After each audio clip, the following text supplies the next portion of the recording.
So it's 6:30 a.m. and CoolWhip and I are off to Hot Springs National Park. You ready, girl? I think she's ready. So while I was out visiting a breeder that was a 21-hour drive away from my house, I decided to check out Hot Springs National Park. Because what's another 4-hour drive when you're that close? Hot Springs National Park is one of the most unique setups for a national park that I've been to, in that Hot Springs is really a town that's also a national park. The good news is the trails, many of the shops, and even the national park's gift shop are all dog friendly. While dogs can't go into the museum, there's tons to do with your pup at this national park. So come along with CoolWhip and I as I show you some of the coolest parts so that you can plan your next adventure with your dog. Hot Springs National Park is also known as America's Spa, and despite it being the smallest national park in the United States at just about 5,500 acres, it boasts over 2 million visitors a year, with the main attraction being the many hot springs and historical spas that exist because of those hot springs. There's 26 miles of hiking trails for those who want to experience a big part of the historical spa experience, which was exercising in nature, as well as plaques throughout the town that help you learn the fascinating history of the area. You can even experience a traditional spa experience at one of the spas that's been open since the early 1900s, so of course, I had to try that too. When you're visiting national parks in the summer, it's always good to start the day early if you can, especially when you've got a dog. By 6 a.m., I was up and out of my nearby hotel and ready to hit the trails. So we're heading out on the Grand Promenade. As you can see, it is now raining. So the good news is there's no one here. So if you want to come when there's no one here in the summer, definitely come at 6:30 in the morning in the rain and you'll be all set. Literally, no one. Okay, now it's really pouring. I mean, the good news is it's not particularly hot or buggy. So the weather was threats of rain and thunderstorms the entire time I was there, which made for a rather rainy morning hike. But the good part about that was we had the trails nearly all to ourselves. We started out on the promenade, a half-mile brick trail that runs parallel behind the bathhouse row. This pedestrian walkway was actually inspired by the Prado in Havana, Cuba. After a quick exploration of the path, we quickly headed off-road and up the mountain with a goal of reaching Hot Springs Mountain Tower. The tower was originally built in 1877 by a local mill owner to give visitors a view of the surrounding area. This tower was replaced a few times and now stands 216 feet tall with an elevator going up to the top to take in the views. We opted not to go to the top of the highest structure in the area with unpredictable weather, but instead took in the views from another scenic overlook. That's a parking lot, so turns out you can just drive up here if you want to do that as well. Once I realized we could drive up to see the views, I decided to do that drive later in our visit, but it was nice to stretch our legs and retrace the steps of many of the early 1900s spa visitors. Walking the trails for exercise was a big part of the spa experience back in its heyday, where the visitors believed that these springs could cure every ailment from hiccups to cancer.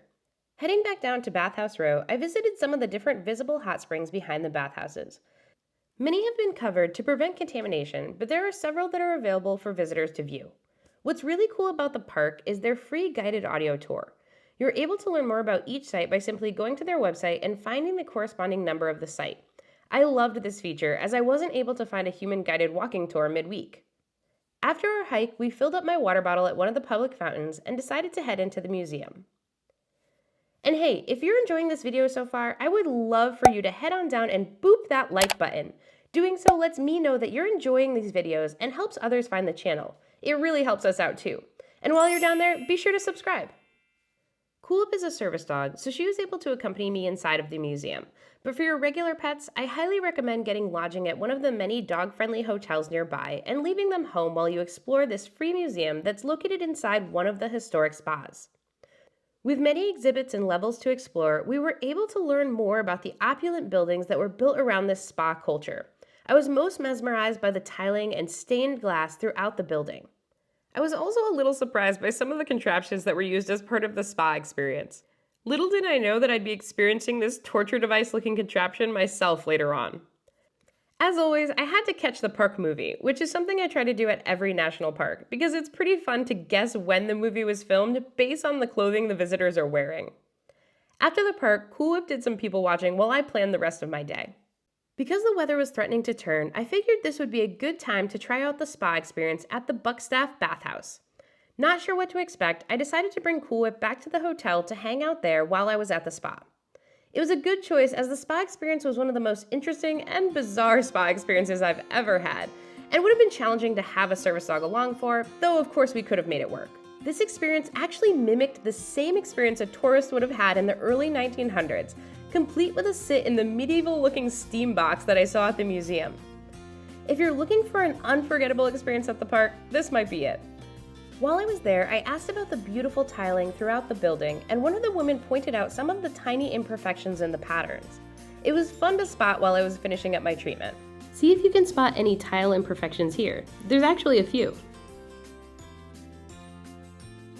After my spa experience, I spotted some bubble tea, which is my absolute favorite drink, and headed over there to wrap up my day at the park before heading back to the hotel to join CoolWhip and get some work done. So the plan for day 2, which is today, was to go do some of the hikes that I didn't get to do yesterday because of the thunderstorms. At about midnight last night, I got a warning that there is golf ball to baseball sized hail potentially in the area, which not great for hiking. So that clears up hopefully around 8 this morning. So I'm going to start by checking out some of the locations that I didn't get to check out yesterday that are right around town here while my car is in a parking garage, and then I'm going to head up to the mountain. Also note that there is free parking, so make sure you go to this parking garage here instead of paying for it. Unfortunately, the weather never really cleared, so we did a bit more exploring before doing the drive up around the upper loop. But because of the weather, there wasn't much in the way of views. However, back down on Bathhouse Row, we partook in one of the decade-long traditions of the area, filling up our cup at the hot springs. One of the cool things about this town is the abundant fountains where you can fill your bottles with fresh, drinkable, scalding hot spring water. Having experienced this the day before, I brought along some lemon and made tea directly from the hot springs water. Later that day, I also found a lesser-used fountain where the locals come to fill up giant jugs of water. This water was the only one I found in the park that was actually cold, so I filled up my large jug and even got some for CoolWhip so she could experience the healing waters herself. With our time at the park coming to an end and 4 hours to drive to our next adventure and campsite for the night, I took a quick stop at the gift shop to buy a sticker to commemorate the trip, packed up our stuff, and headed out. We were off to a gorgeous campsite for the evening and then off to meet a local lab breeder and check out a dock diving competition. Our little trip would end at yet another dog-friendly national park, New River Gorge in West Virginia, but that's a story for another day. So what do you think? Would this be a national park that you'd like to explore with your dog? Let me know in the comments. And do you have a favorite dog-friendly national park that I should visit and do a video on? Be sure to drop it down in the comments below so CoolWhip and I can check it out. Happy travels, y'all!